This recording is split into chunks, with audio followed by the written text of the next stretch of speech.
Good evening, everyone. I'd like to welcome everybody to the second of our four-part series on design and development of the marching band MCBA's clinic series this year. Juno, I'm going to let you introduce our clinician and we'll get rolling.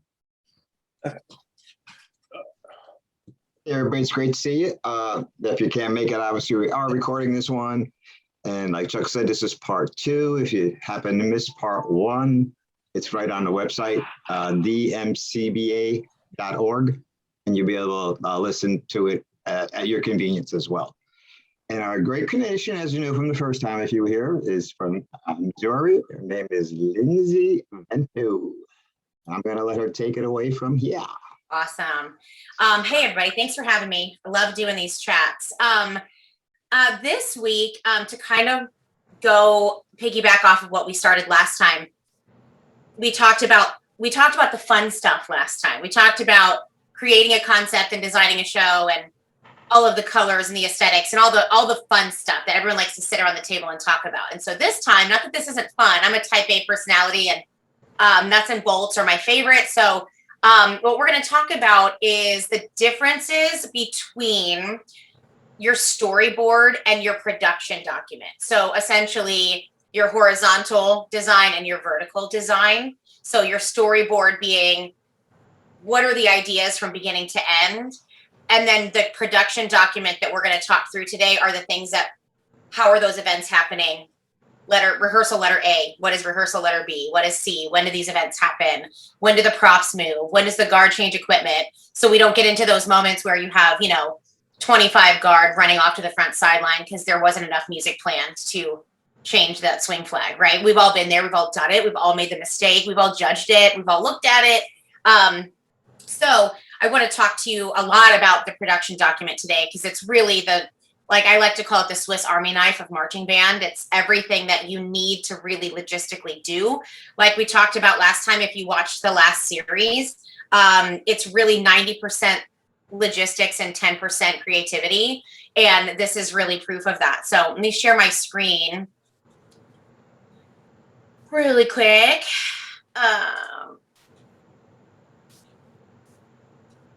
Can you see that? Can you guys see that? Yep. Awesome. Okay, the production document, kind of like the Swiss Army knife of marching band. It's almost like planning a road trip, but you don't have a map and you broke your phone and you don't have Google Maps and Siri isn't telling you where to go.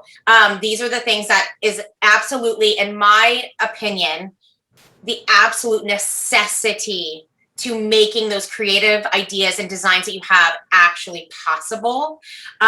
So really important topic to me. So I made sure to make plenty of slides. I want to talk about the storyboard like I was talking about in the production document.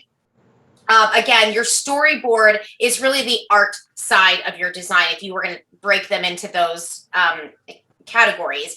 It's that horizontal design. So it's the overarching concept, how the aesthetics coordinate.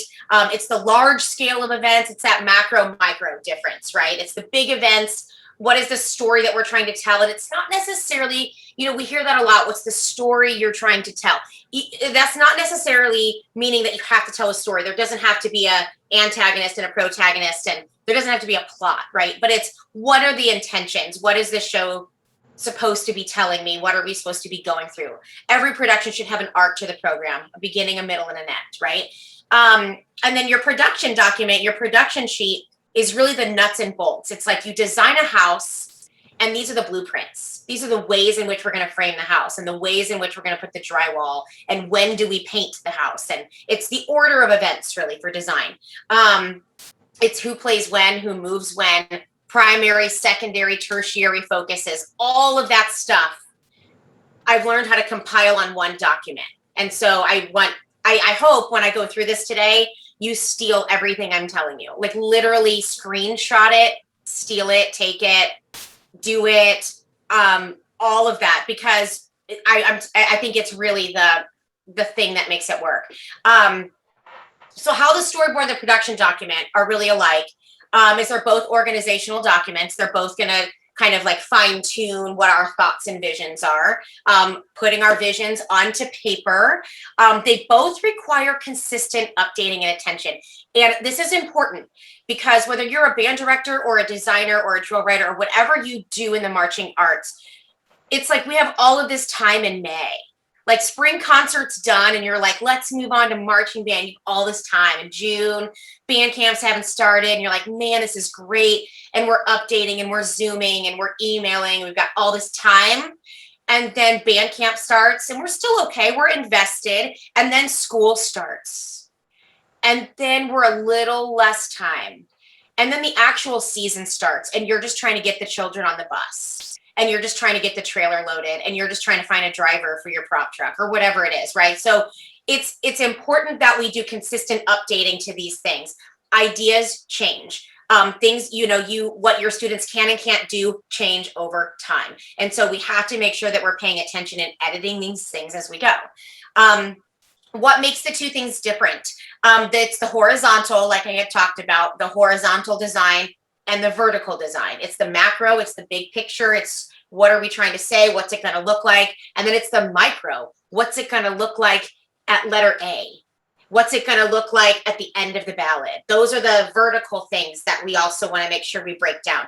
The big, long picture, that's the easy part. That's the stuff that you sit around the table and you kind of workshop and it's great. But it's this vertical stuff that a lot of us miss. How do they relate to each other? Both keep the project organized. There's nothing worse than an unorganized project. It's where you have all of these ideas and everyone has an opinion and it's all these things and you want, these 7 pieces of music I've always wanted to play and how we're going to put it in 8 minutes. And it's keeping everything locked and loaded and organized. Both of these things inform the whole picture and both allow you to evaluate and edit early. This production document is not something that you start in August. You start this thing right away because it gives you the idea of, oh, that may not work. Oh, that idea may not work. I don't know that I have the time to get the woodwind set for a woodwind feature. I don't know that that's going to work. So it allows you to evaluate your program and edit early so that you're making adjustments before your students have to make adjustments. That's number one. Edits have to happen, changes have to happen, but it's so much easier for the adults to make edits than it is to ask all of your students to make an edit because you waited too long to find the eraser. Do you know what I mean? Like you got to know things early. Here is an example of the production document. Awesome Sauce High School. I actually first put this one sheet together in 2020 and then I left it because it's like RIP. Here's what my document looks like. I do this document in numbers on my MacBook. So it's essentially the Apple's version of Excel spreadsheet. So if you're that user, the Excel spreadsheet works. You make columns. It's just a normal document. Everybody has that app. If you have a MacBook, if you have anything like that, if you have any sort of laptop or desktop, these are standard things.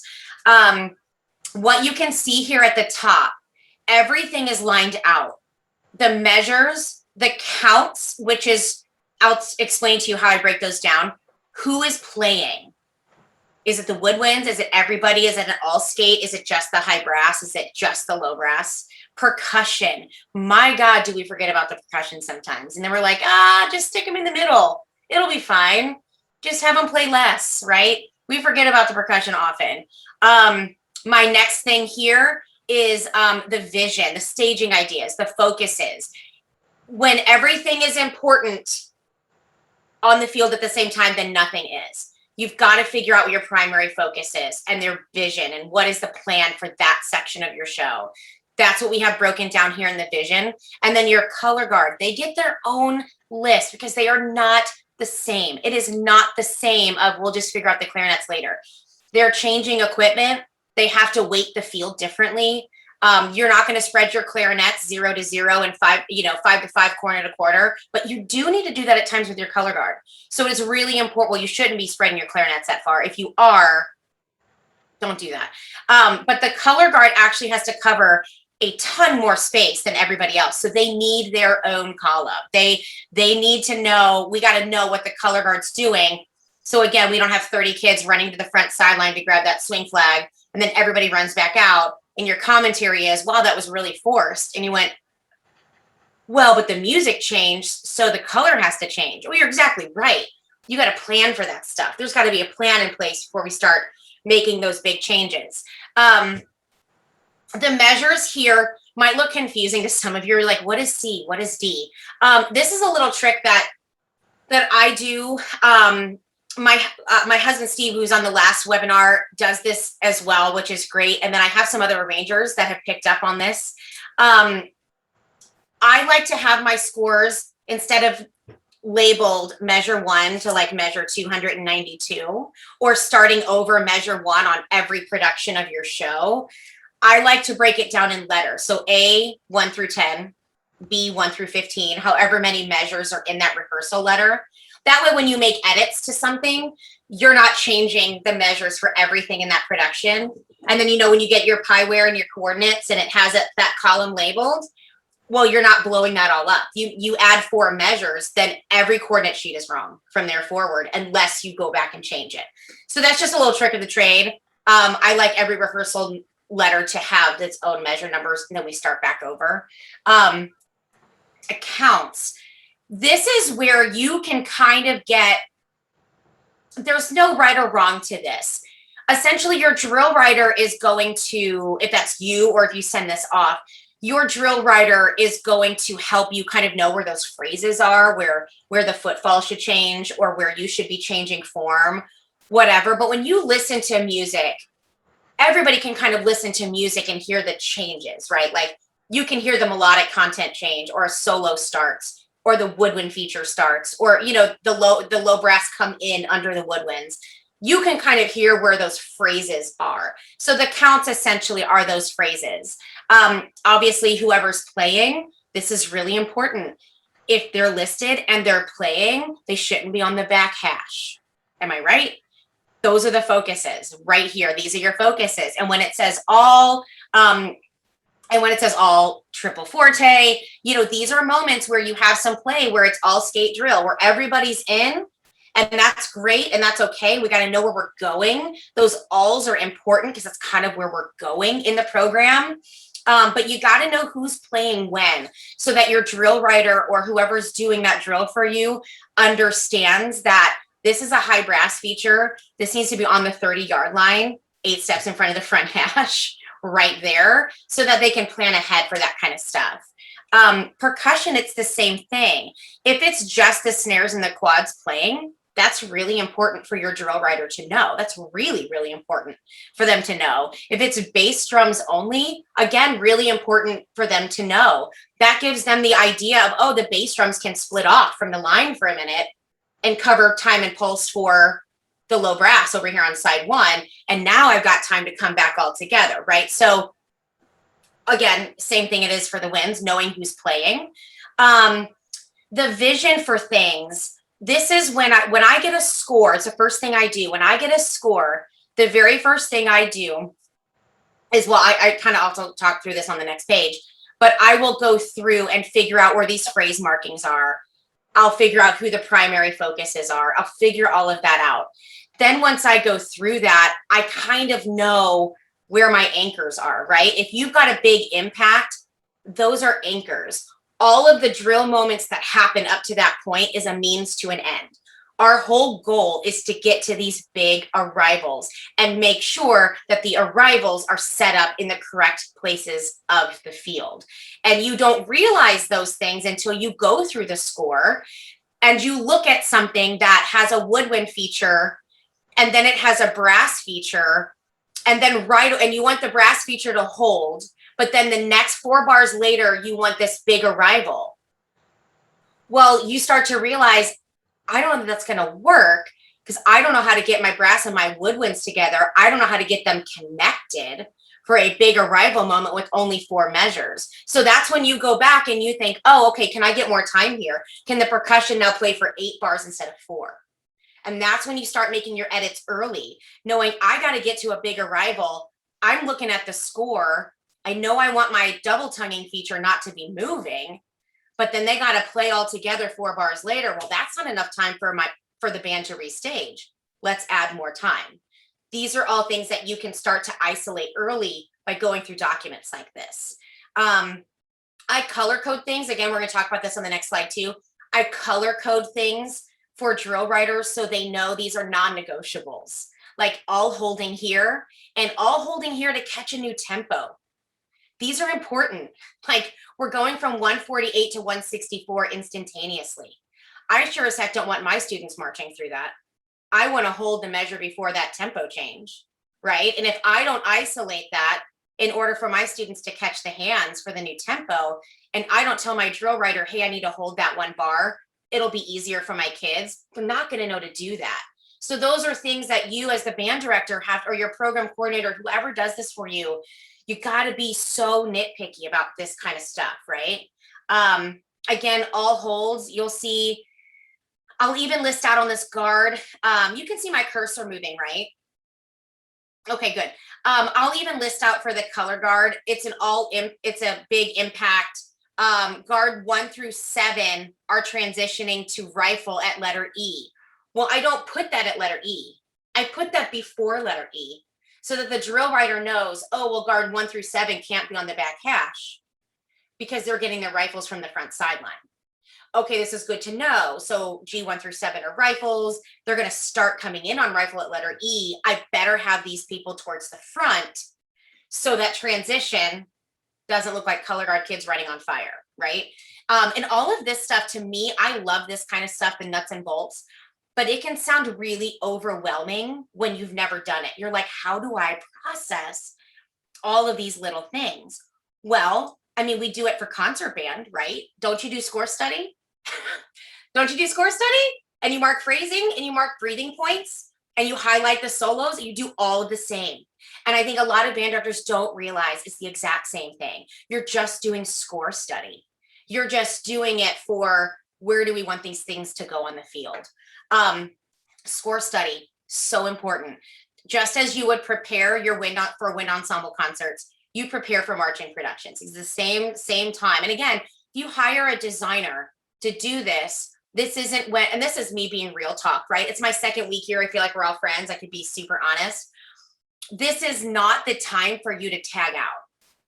Like I hired a design team, so they're just going to tell me what to do, right? No, this is where you got to step in and advocate for your students and go through the score and say, here's what we can do. Here's what we can't do. Here's what needs to happen. Here are my solos. Are they going to be trumpet 1? I don't know. That's your call. You want that to be trumpet number 1. You know, you get stuck, right? You're like, all of a sudden you say, oh, there's a trumpet solo there. And the drill writer doesn't know who it is. So they just pull trumpet 18. And you're like, but that's not my soloist. Well, that's on you, right? Like you've got to let them know where you want those soloists to be. This is where score study comes in. Step number 1, highlight the main moments, literally with a highlighter. I should have pulled a score out of a file. I mean, pen and paper highlight in scores when I'm doing my production documents, the big holds, the big all skates, as I call them, the features, brass feature, woodwind feature, small ensemble, whatever, and your solos. Highlight the main moments. Those are your anchors. Everything else is gravy up to those points. Those things are non-negotiables. Those have to happen. Step 2, mark the transitional and developmental moments, right? Those big percussion moments. Highlight those with a different color. So you go, okay, this might be where I might move the props. This is a really good spot to really show some choreography by the woodwinds. No one's playing there. Well, let's show some really cool movement choreography training we've been working on. Highlight the developmental moments because those are things you can play with. Those are things you have time to showcase some visual ideas. Those are times where guard can transition. Those are times where the props can move because not everybody's playing. Highlight your developmental moments. Step 3, find your all skates. When is everybody playing at one time? Highlight those and circle those with permanent marker. Those are massive. And it's not just massive so that your drill writer knows, okay, nobody moves here. It's important that you don't have mixed instrumentation, right? You don't have your clarinets with your trumpets and your mellophones over by the low reeds and everybody's a mix, right? It's important that those all skates are exactly instrumentation wise set exactly as you'd want it. You wouldn't go into your concert setting and just say, okay, guys, just sit wherever you want. Here we go. Take it from the top. You want them seated exactly as you want them seated. And on these big all skate moments, you want your band to sound how you want your band to sound. The brass buried in the back, but they have the melodic content, not a smart call, right? So you've got to make sure that you know where the big moments are and that you talk that through with your drill writer. And you say, hey, on this big moment, it's really important. Trumpets have the melody. If the trumpets could be near the center of the form, that'd be great. And that's something that you put in the production document. So they know 3 rehearsal letters before that, okay, well, I've got a plan now how to get the trumpets to be in a really good location for that. Step 4, and this is really the order in which I do these, I promise. Step 4, assign color guard representation to all of your features and moments. This might be where you get your guard director involved or your choreographers involved. Assign representation. We have to have visual representation for the music representation. It is highly important. So if you've got a woodwind feature and you want a grouping of flags by your woodwinds, you have to mark that on there. If you've got a rifle line and you want to make sure that they come in when the low brass has this really big thing, you need to mark that on there. When you've got your big all skate moments, if you're envisioning 3 pieces of color guard equipment, you need to write that on there. You can't come back at the end and say, you know, the drill's all written and then you try to shove the color guard in there somewhere. Well, just shove them in the open space. Well, that doesn't work because as adjudicators, we're looking for what is the visual representation of what I'm hearing. And it's important to have color guard representation with all of your people. So by the time you're done with score study, your score is going to look like a train wreck. It's going to be highlights and notes in the margin and color coded and all of this. But that is, again, score study you would do if you were in your concert season. It's the same attention you would give to an all-state band, you know, preparation. Prop plans and drill. I'm going to say this as loud and as slow as I can. Prop drill first, always. Non-negotiable, all the time, first thing you do. I know this sounds crazy.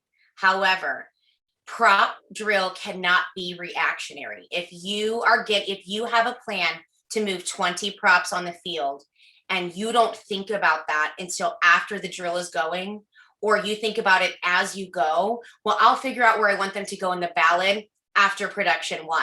That doesn't work unless they're on a remote and you can teleport them. That's not possible. Somebody's got to move them, right? So there's got to be places in your score that are literally written where you know, hey, I have 20 props. I need 20 kids to move these props. It would be great. Woodwinds would be fine. Doesn't matter who it is. But you've got to make sure that there is time in the score that there are children not playing their instruments that can actually move the props. And it cannot always be the color guard. So can't the color guard do it? Well, sure. But then again, go back to the other side of the page. There's no visual representation for the music you're presenting. You've got to make sure you can't just lean on the color guard to move every piece of equipment. So I always like step 1, choose your setups and layouts. I'll meet with my drill writer. I will sketch them out. Oh, I might have something in front of me. Hold on. I do. I think I do. I had a meeting the other day. Oh, yeah. I don't even know who this. Oh, yeah, I know who this is for. I'll show it to you. Can you see my screen or no? Me holding up a piece of paper? Can you see me holding? No, it's just my screen. Okay, I'll have to show you at the end.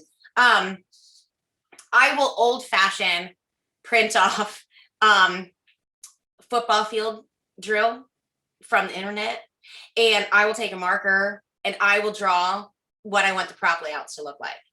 I do. If I'm going to move props, I generally do not move them more than 4 times in the show. I might move half at once, half at the other time, right?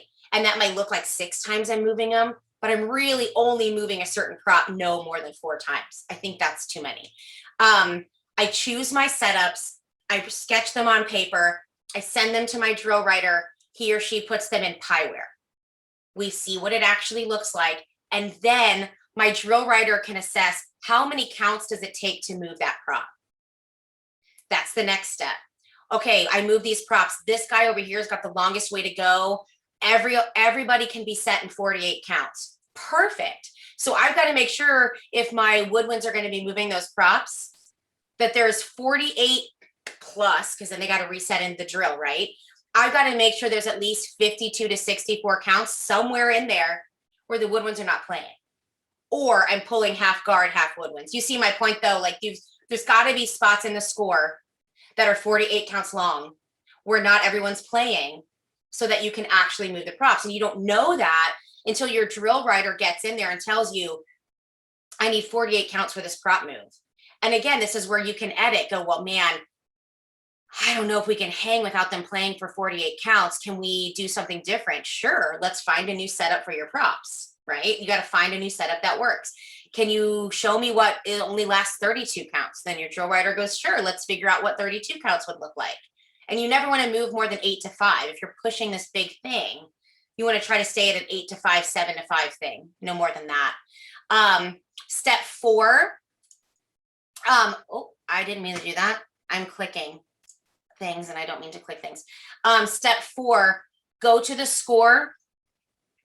And do this. Go to the score and assign where those moves take place. What we just talked about. Figure how many counts it is. Where is this going to actually take place in the score? And step 5, if you need more counts, edit, edit, edit, edit. You had somebody write it, so have somebody unwrite it. That's okay. You pay this person to do this, right? You hired an arranger.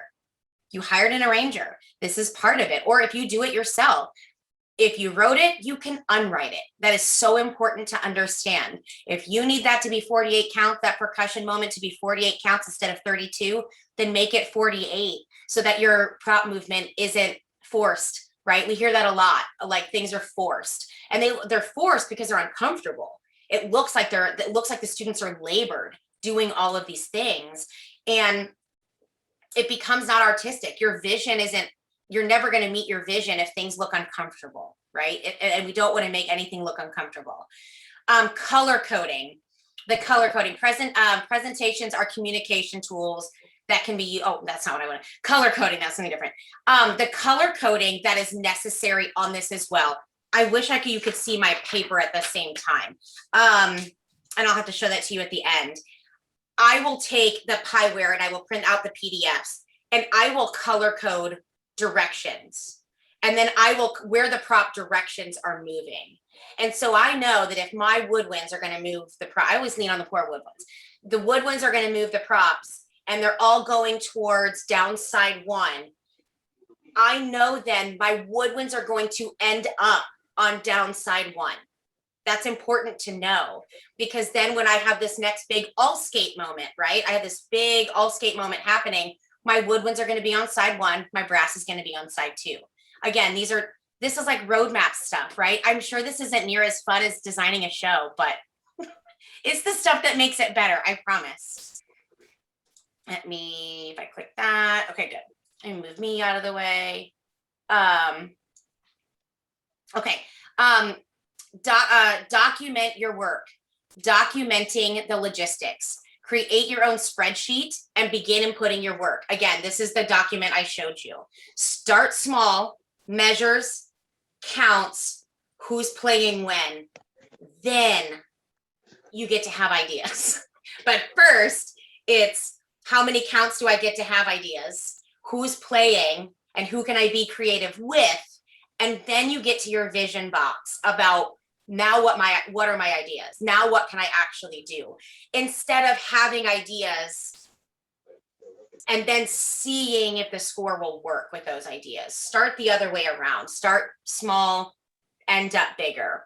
Color coding is key for isolating ideas in their entirety. So I say that I've never met a drill writer that did not appreciate color coding. So when you're doing this document, when there's big color codes, one of the drill writers I work the most with is Jamie Holly from the Blue Devils.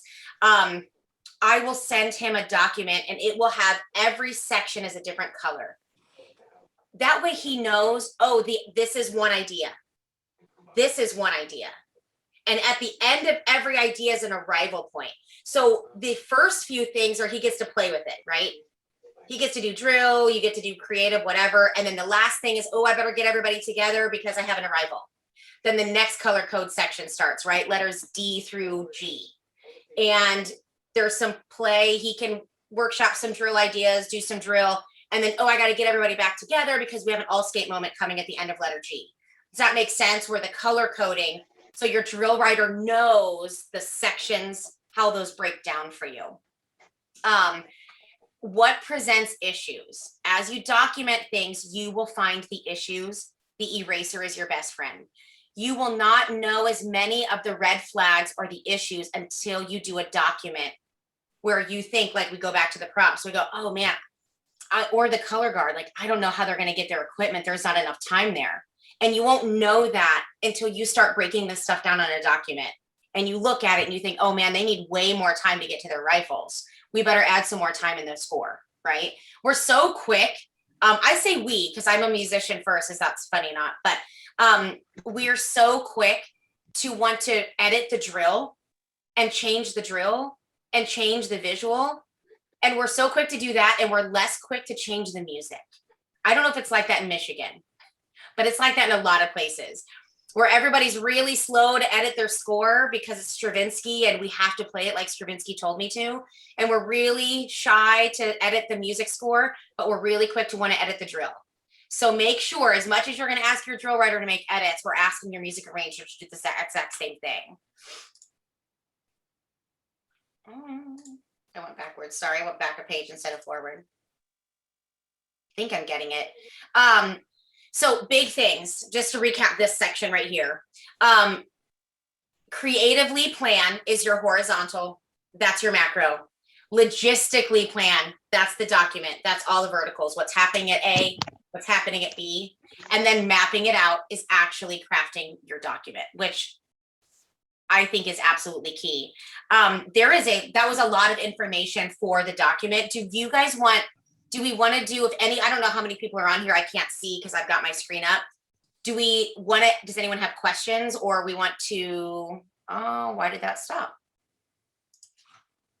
That was weird. Did you guys see that too, or is that just on my end? Now you're back. Okay, that was very odd. I said, anyone have questions, and everything went dark. I was like, okay, you don't have to have questions. Sorry, it's fine. Is there anybody that has questions, or you guys want to ask questions or promote questions, or? I'm not seeing anybody with questions now, so I think we can move forward. All right, awesome. I mean, I could ask you a quick one, Lindsay, if you want. Yeah, go for it. Okay, so now, there are going to be a certain amount of bands, obviously, that are going to do maybe stock things. I mean, they should still do the same kind of mapping and the same kind of everything, correct? Yes. Okay, and not be afraid to alter things. No, if you get something off the shelf, you still need to go through it, right? You still are going to put drill to music, and you might still have props, and you still have a color guard, right? So whether you hire outside a design team or you buy something off the shelf or you do a stock show or whatever that is, you still need to roadmap that thing. Doesn't matter who designs it, who doesn't design it. You know what I mean? Well, and I think one of the biggest things for a stock arrangement is that was written for X band. Your band is not the band that the arrangement was written for. You got to make some adjustments for that. Well, you do. And we talked about that last time too, that, if you can buy a stock show that was written for somebody else. And one of my favorite things to do is do that, cover the title of the music. Like if it's called something else, I mean, just because that music was written for a show about boats doesn't mean your show has to be about that. Music can fit anything. I mean, really, truly, like when I design a show, I don't force myself to find music that completely identifies with that concept. I find music the kids can play well.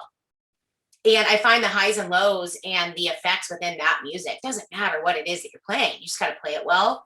So when you get a stock show, you don't have to do what it was originally meant for, which means that's when you get to go through and break it down logistically. Score study, prop moving, all that stuff still matters. Yeah, totally. The next section I wanted to talk about today, was that enough info on that? You're like, dear God, yes, it was. Was that okay? Was it too fast? I don't know. No, that was great. That was great. Good. the next thing that kind of like comes right off of that is communication with your design team. Again, I don't know how many bands in your circuit actually hire their programs out or they do it in-house. And I will tell you that whether you hire a design team out or not, there is still a design team. It's just you and your staff. You are still a design team. Just because you're not hiring somebody out to do it for you doesn't mean that one doesn't exist. You still need to function as a design team, whether it's you or it's somebody else. Speaking strictly like band directors, it is your program, period. It doesn't matter how many awards or accolades this designer, oh my gosh, we finally got so-and-so to design our show. He or she is so big time, knows exactly what they're doing, whatever. It's still your program. You're still the boss. They're your kids. You're the ones writing the checks. You still get to call the shots, and you can't just tap out and say, oh, this person's so smart, I'm sure they'll just let me know. You still have to stay totally invested. It is your program. If the show's great, that's on you, not your design team only. If it's not great, that's also on you. It is not your design team's fault all the time that things may not be great, because you've got to make sure that planning is in place, communication is in place. The band director really needs to be at the helm of all of these things, or your assistant band director. You might tack this on, like, who wants to communicate with our design team? There has to be a liaison. It can't just be a free-for-all. There has to be somebody from your band staff, if you hire out, that is communicating with your design team. That's really, really important. Trust who you hire, but don't become invisible. You don't want to micromanage to where your design team cannot do what they're hired to do, but you also can't not be present. You still have to provide information throughout the whole process. With design teams, one size does not fit all. All bands are different. Every band's needs are different. Lay out clear needs and visions for roles, communication, etc. So again, if you hire out the design team, it's really important to know your lead designer. Are they a program coordinator? Are they just an idea person? Are they the ones talking to the graphic artist who's designing your flags? Is that you? Are they connecting the music arranger and the drill writer, or are you doing that? Or is somebody else doing that? If you don't know these answers, that's when projects don't get done on time, because everyone's waiting on everybody else, because nobody knows who's responsible for what. And as the band director, laying out clear visions for the roles and who's doing what is so, so important. As designers, myself as a program coordinator and a designer, I'm going to trust that my person knows, my band director knows that I like to communicate all of that. I want to let you teach. I got it from here. I'll talk to the drill writer, the arranger, the aesthetics designer, all of that. I'll take care of that. And then I'll CC you on every email. That's me. That's not every designer. So one size does not fit all. Everybody does this role different. So when you hire somebody new, it's really important you ask these really important questions, or things aren't going to get done, and that's not ever fun. Set clear expectations for you and for them. Depth of involvement. Don't assume they're doing something. Don't assume it. They might be. They probably are. But you don't know if you're assuming. Don't assume that they've talked to a graphic design company if they have, if maybe they haven't. And then you're like, oh, wait, our flags aren't going to be here till October. Well, that's not going to work. But because somebody assumed that somebody was talking to somebody else and that whole game, don't assume. Also, don't assume you hire a design team, they do it one way. 3 years down the road, you're going to go a new direction. You're going to hire a new designer and all of the things. You can't assume they're going to do it exactly as your last people did it. I have so many designer friends in close network that I'm dear friends with. We also work together. And it's so funny. We'll sit and talk about how everybody does the thing. We are so different. Every single one of us does this role so different that you've got to make sure that you ask questions and don't assume. Preseason layout. How much do you want them to do in the preseason? How much do you not want them to do in the preseason? How much do you want to do in season? Once the show's designed and you have all the drill and you have all the music and all of your flags are in and everyone has costumes and everything's good, do you still want them involved? If you don't tell them that, they may not know that. Do you want them to do video study throughout the season? Again, setting clear expectations of what you want from them. This is the biggie. Who talks with who? That is so key. You've got to make sure, and sometimes this is you, if you have one of those designers that's really just the visionary of what the concept is in the program, then you're going to need someone coordinating the parts, someone who's doing the production document, someone who is placing the orders, somebody who's doing all of that kind of stuff, someone who's working with the prop team to build the props. You got to know who that person is. One of the most confusing things for a design team, I'll speak on my side for that, is who talks with who. Do you want me to be in direct contact with the drill writer or the arranger, or is that you? Do you and I are the only ones who talk and then you talk to everybody else? You see how that could be confusing, right? So it's important that you lay out who talks to who. And doing the whole in that same vein, saying the term, well, it's just full collaboration. There are no lanes here. That sounds really great and very kumbaya and everybody hold hands. It doesn't work. It doesn't work. Not having lanes and not being clear and saying, oh, but we're just so collaborative. We just all kind of do it. I just have not seen that be successful. You've got to have roles. You've got, just like band directing, you've got to have roles. Who's conducting the jazz band? Do you start the year and you go, all right, guys, we're going to be real collaborative. Who wants to do jazz band this year? I mean, you set rules. You go, you're in charge of this and you're in charge of this. And same for your band boosters. It's not a free for all. You got to assign roles, right? It's anarchy when it's kind of free. And we like to use the term, well, we're just really collaborative. We want to make sure everybody feels heard and seen. And all of that's fine, except if there's no rules and no lanes and no set expectations of roles, things are going to lose in the cracks. Things aren't going to get done. And that's the thing that is a detriment to your season. Same thing here. Who does what? Who contacts the companies? Is that you? Is it your designer? Is it your coordinator? Is it your assistant band director? Who talks to the prop parents? I love talking to prop parents. I know the prop parents of every single one of my clients, and I love it because we can talk about the logistics and we can talk about the design. Not every designer is like that. So you got to figure out, is your design team telling you what they want and then you're taking it from there? Is your design team talking to your prop parents and they've got it handled? You know, those are things to know. August is not a really good time to figure out that no one's talked to the prop dad, right? Like we got to know before that. Who organizes your writers and arrangers? We kind of already talked about that. Who's going to be the go-to person for that? Weekly emails or calls are so important. Even if you have nothing to talk about, even if it's, hey, just checking in, here's how we did last weekend. Have you had a chance to look at the video? Touch base. Weekly calls or emails are so important. If you just don't contact your design team and they don't hear from you, we're just going to assume you don't need the input.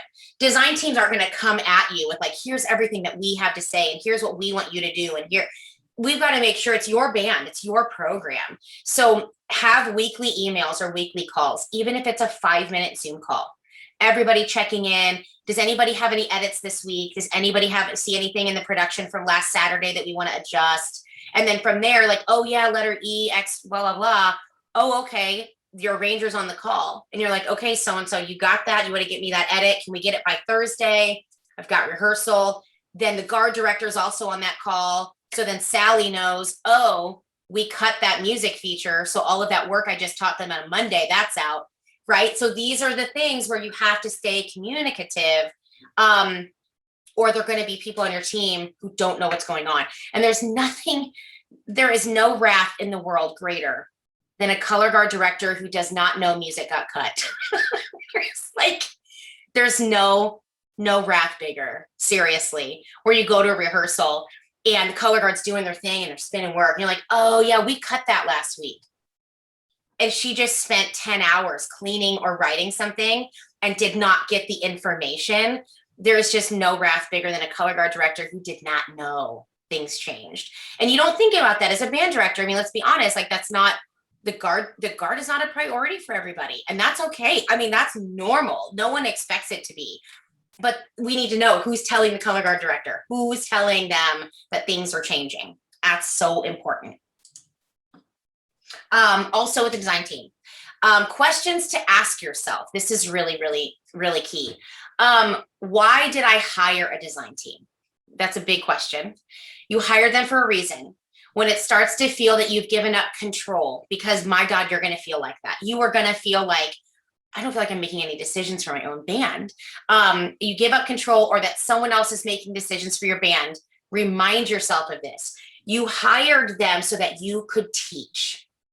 You hired them so that you could teach, and you didn't have to be the artistic visionary and the prop builder and the flag designer, right? And the music writer and all of these things. Because there's so many people like, well, we're just going to do it in-house. That's all great. But you've got to also understand the more you do in-house, the less time you have to focus on actually teaching the kids. And that's where most people hire design teams, so they can really focus on the kids. I mean, let's face it, there's no marching band design 101 when we all got our music ed degrees. I didn't have that class. So they're not really offering classes like that. So you're not learning this stuff. So if you didn't learn it, you might as well hire the people that know it. When is too much communication? Short answer, never. Long answer, when it comes off as controlling and untrusting. I've had plenty of band directors that it's almost a daily, hey, where are we on things? Which is just you probably just knowing, hey, wanted to touch base. But when we hear daily, hey, just checking in on things, where are things, how are we doing? It almost comes off sometimes as untrusting. So if you go back to that weekly email or weekly call, you check in once a week, and then you just let things live, and you let everyone do their jobs for a little bit, then you come back on the next Monday, that's going to be really solid communication, but it's not going to come off like a daily hunt and peck where we feel like we're constantly under the gun and under the magnifying glass. Another question to ask, am I providing what is needed for a successful design? You are still the band director. This is still your baby. It is still your band. What that band looks like when they go on the field, it's you walking that band on the field. It is not your design team if you hire someone out. That is you walking on the field. This is your thing. So you have to make sure you're providing what is needed. You still have a massive role in all of this. Even if you do this in-house, you have to make sure you have all of these people, the head band director. You still have the massive role in this. It's really the buck stops with you all the time. You may not be at the creative helm, but you are the one on the ground, and you are at the home team when your design team is not at your home team, right? So it's important that you're providing exactly what it is that they need. I put my email on here, screenshot it, write it down, whatever.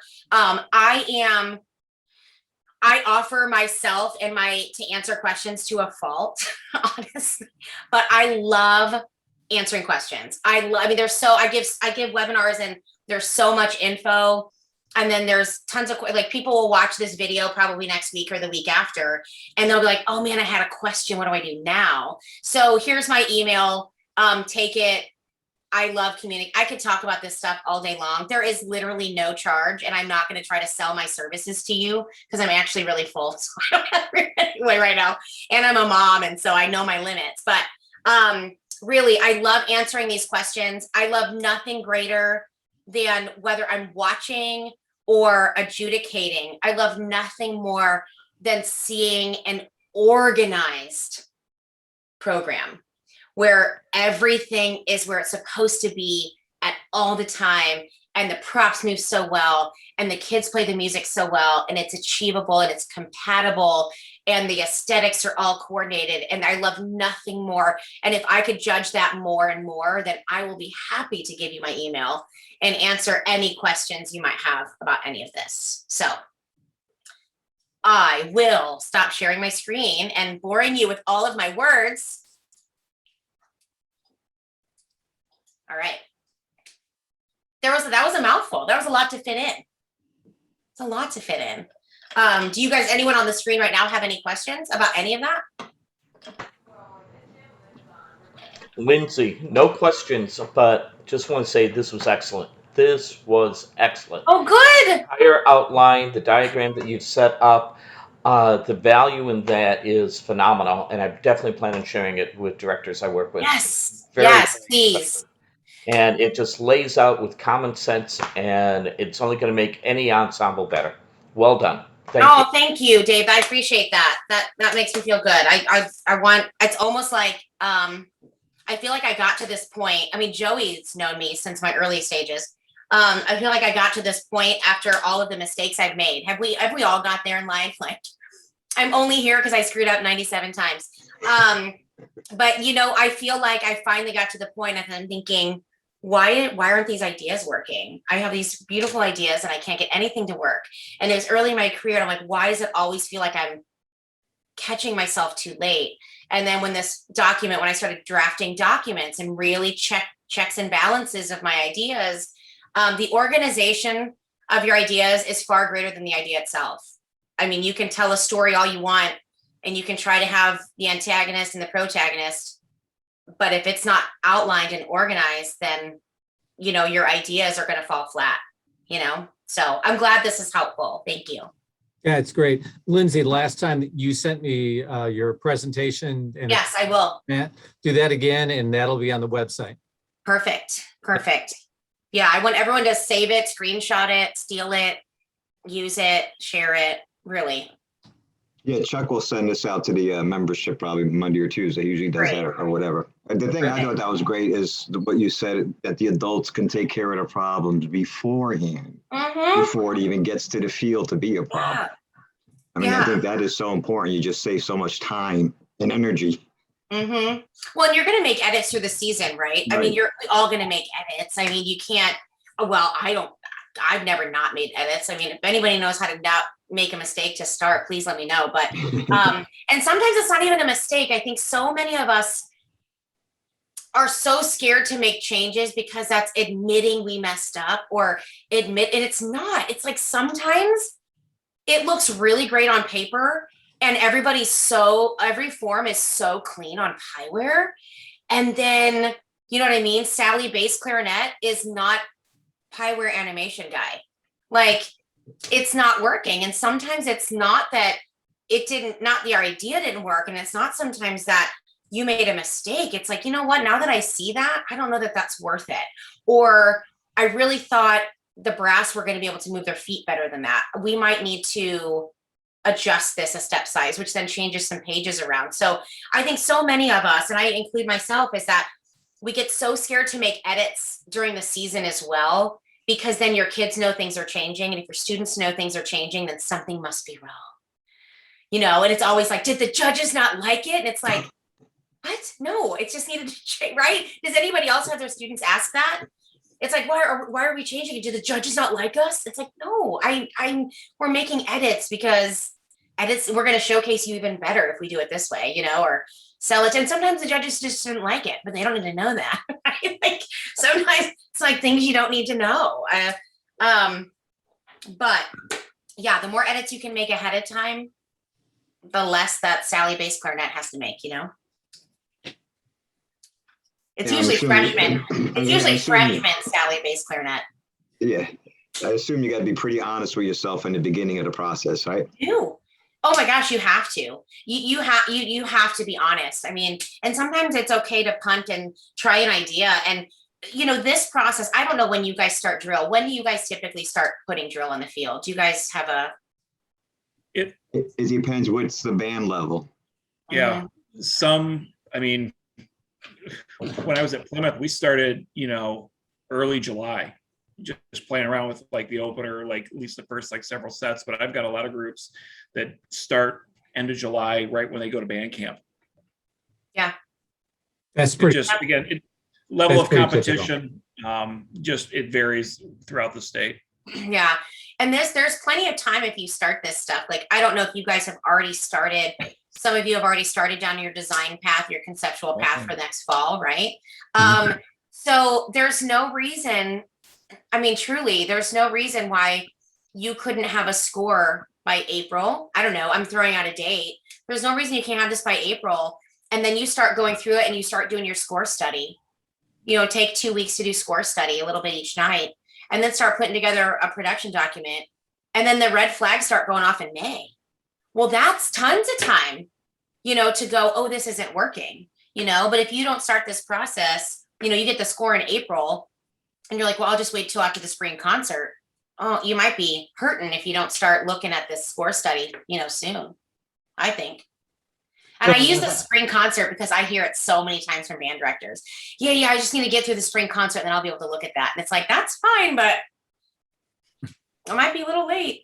Well, and I've worked with a couple of bands that have done it myself, where I have the music in the kids' hands before the end of the school year, so we can play through it and react to the music and make changes to the music at that point in time.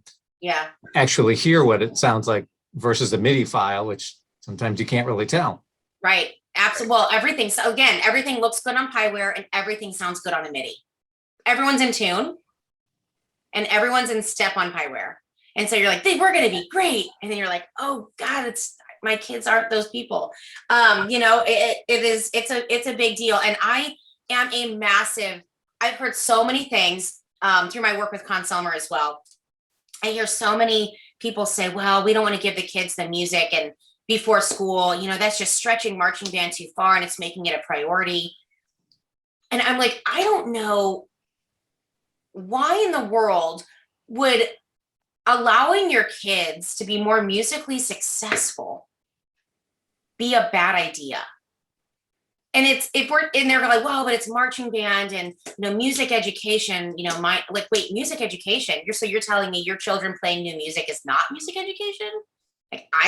To me, they're sight reading, are they not? They're figuring it out, they're learning new music, all of that. So if you're able to play the music before you leave for school, even if it's a little bit, and you at least see if it's compatible, and it gets them excited about where things are going, I think that's super smart. So well, and I'll add to that. I think for young kids, for them to get that music early, start working on memorization. I mean, that's one of the biggest fears for the kids in a band. Heck yeah. So if those rookies can get the music in their hands, oh my God, that's beneficial. Well, it absolutely is. I mean, it's not music education either to have your kids terrified in July when that's the first time they see the music. And then we expect you to actually march drill in 2 weeks. And they're like, there's no way. That's not, you know what I mean? That's when you start to lose kids, because that's a lot to ask. It's a lot to ask. So a lot of directors don't understand that it's a choreography production that'll come after the music is in their fingers and under their in their heads, and there's been many occasions when if you approach it that way, they say like, you forget they're not just sitting in chairs, and they can't take it like concert band. Once they got to have the music ingrained, or at least primarily. I mean, you can't start teaching drill. I mean, I know bands that have done teach by counts, not even teach with the music. It just makes no sense at all. Yeah, it's you can't start doing that layering that's expected now, right? You can't start adding the simultaneous responsibilities until they feel confident with the music. It's super important. It's really important. Yeah, for sure. All right. Well, I think it's 8:30. We've kind of covered what we're going to do for tonight. Lindsey, thanks so much. I think you're welcome. Fabulous. Yes, Lindsey. Thank you. You're welcome. And we'll look forward to seeing you again in 4 weeks. Yeah, Steve will be back with me next time. He won't be making the Blue Devils better next time. He'll be here. Excellent. Yeah. Excellent. Well, we'll all look forward to that. Thanks everybody for being here. Thank you. Bye, guys. Bye.